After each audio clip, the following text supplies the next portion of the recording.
Rachel Corrie, a student at Evergreen College and a member of the Olympia Movement for Justice and Peace, traveled to the Gaza Strip in Palestine in early 2003 as a volunteer with the International Solidarity Movement. On March 16, 2003, she was killed when she was run over by a Caterpillar bulldozer while trying to block the destruction of a Palestinian home. The bulldozer was driven by an Israeli, but built in the United States. The driver could not have failed to see Corrie, who was wearing a bright orange jacket and who announced her presence through a bullhorn.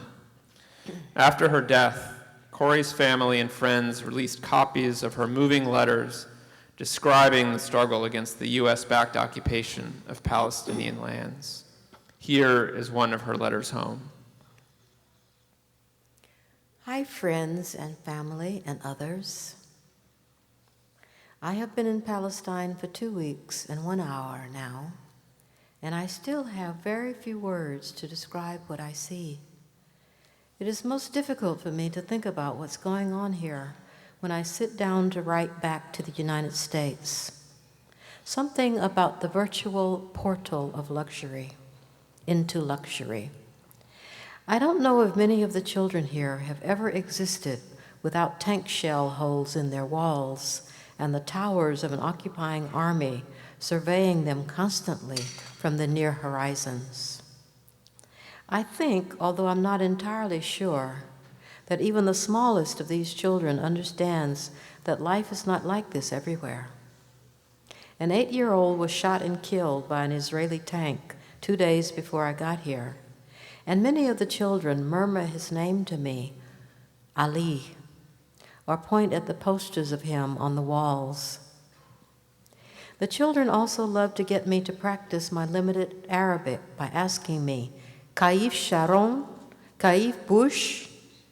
And they laugh when I say, Bush Majnoon, Sharon Majnoon, back in my limited Arabic.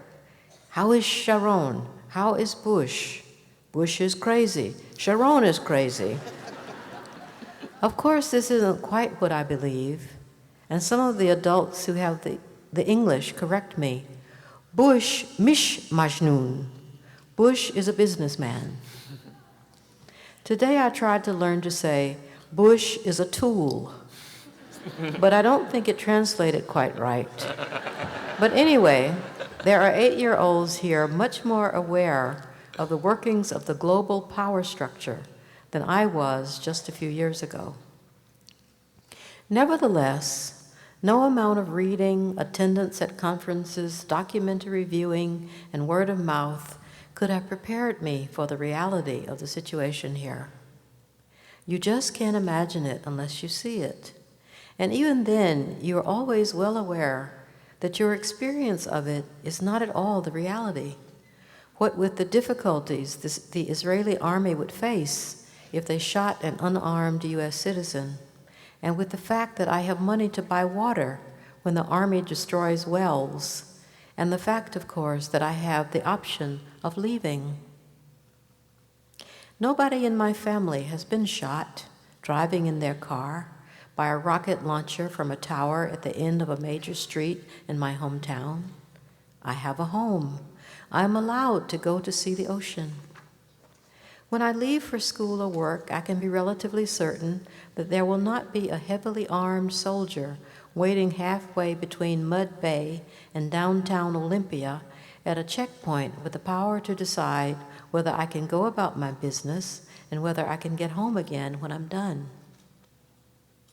As an afterthought to all this rambling, I am in Rafah, a city of about 140,000 people, approximately 60% of whom are refugees, many of whom are twice and 3 times refugees.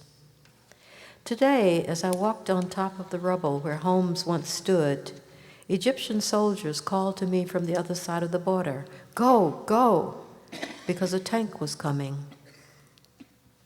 And then waving and, "What's your name?" Something disturbing about this friendly curiosity. It reminded me of how much, to some degree, we are all kids curious about other kids. Egyptian kids shouting at strange women wandering into the path of tanks. Palestinian kids shot from the tanks when they peek out from behind walls to see what's going on. International kids standing in front of tanks with banners.